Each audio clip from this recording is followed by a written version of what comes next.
Okay, these top 6 problems are a review of the mini type proofs that you should have done in Math 1. Let's see if you remember where all these different sayings and parts are coming from.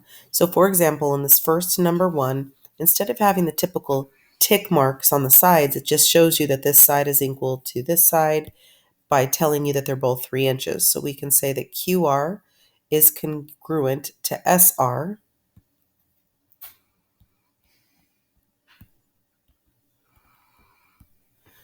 because they both are labeled 3. And then we say, okay, well, these ones are both labeled 4, so we can say SP is congruent to QP.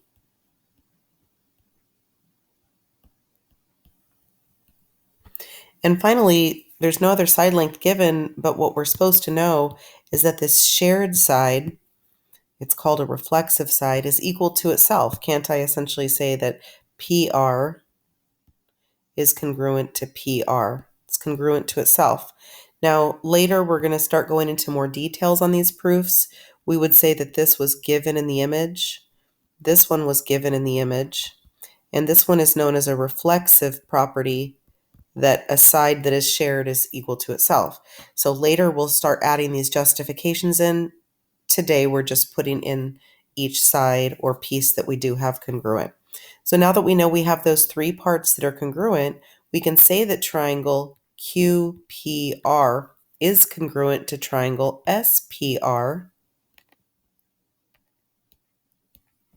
by side, side, side triangle congruency. Okay, let's look at the next one and see what we have. Next one, we've got the actual tick marks. I could say that AE has the side length of 1. Tick mark is congruent to CE, also with 1 tick mark. Next, I've got side length BE that's congruent to DE. Now, why did I put those separated from each other? Because in between those two, I also have this angle, also known as a vertical angle, that's across from each other. Because angle E is shared, there's an angle on the left and the right, I have to use the 3-letter name. So I'm going to say angle BEA is congruent to angle DEC. And I can say that I have congruency by side, angle, side, which is one of our other congruencies. So BAE is congruent to triangle DCE. So we go from the end of the 2 mark to the end of the 1 mark. So BAE. So we go end of the 2 mark, end of the 1 mark to E. So DCE. So the order of these letters matters. We have to give each corresponding part in the same order. Okay, try the next one. What do you think? Okay, in this one we're given 2 angles and a shared side. So let's go and put these in order and see what we think. Angle X is congruent to angle Z. I really want to call it angle W, but because there's 2 parts to angle W, I have to use the 3-letter name and say angle XWY is congruent to angle ZYW. And why am I putting these letters in the middle? Just to be clear, that if this W is the middle of this angle that I'm talking about, I have to put the W in the middle. And here Y is in the middle of the angle I'm talking about, so that one has to be the center letter. Otherwise, you can say the other 2 letters in any order. I can say XWY or YWX, that's up to you, as long as you say the other one in the same order. Okay, finally, I've also got this other side that is shared. So it's not marked, but I'm supposed to notice it. This WY side length is congruent to itself. And so the first 2 things were given in the image as congruent. And the last thing was a reflexive property telling me that the same side length is equal to itself when there's a shared triangle. So I do have enough for congruency by angle, angle, side. And so I can say that triangle YXW is congruent to triangle WZY.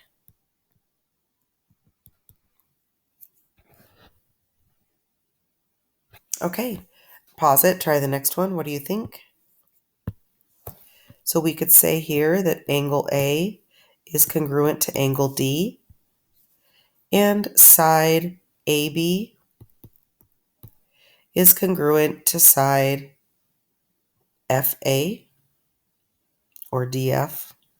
Doesn't matter though, because that's all we have in the image, and I need at least 3 things to say that they're congruent. So triangle ABC is not congruent to triangle DEF.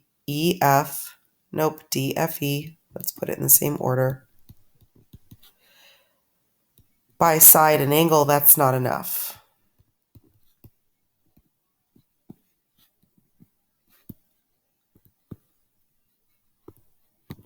Okay. So we've got a not congruent one so far. All right. Last, I've got an angle, not last, second to last, angle, side angle coming up here. So it looks like we're going to have enough. So we can say that angle, I'm going to start with the 1 mark first, QSR. Okay, try to get the next angle on your own.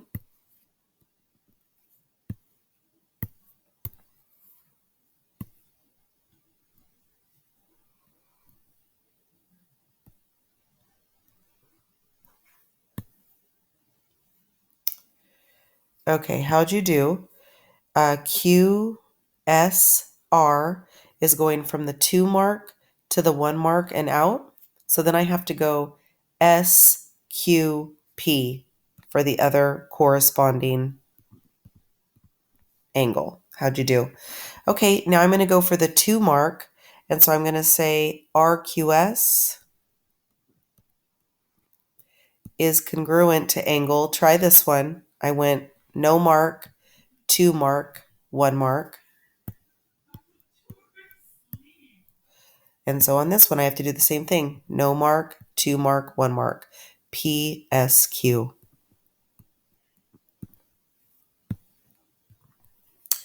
Okay, those are the 2 angles. And then the side in the middle, QS, is congruent to itself by the reflexive property. And so I do have enough by angle, side angle. Triangle QSR is congruent to triangle SQP. How'd you do with the letters?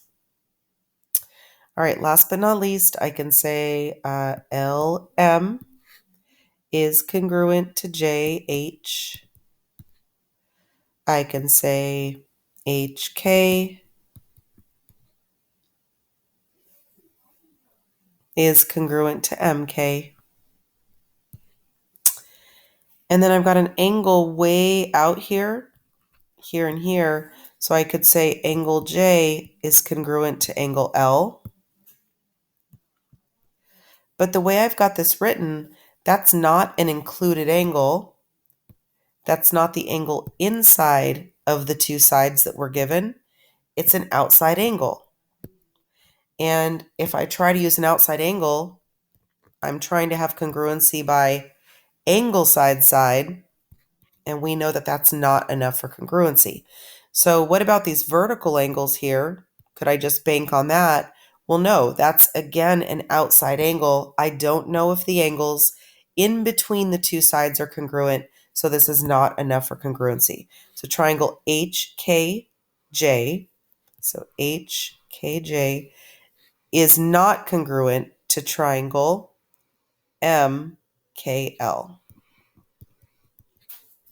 by angle side. So we're going to say that there's not enough for congruence yet, unless we get more info. Okay, so I'm going to pause the video after those and make a second video for the bottom part. How'd you do at least on the triangle congruency?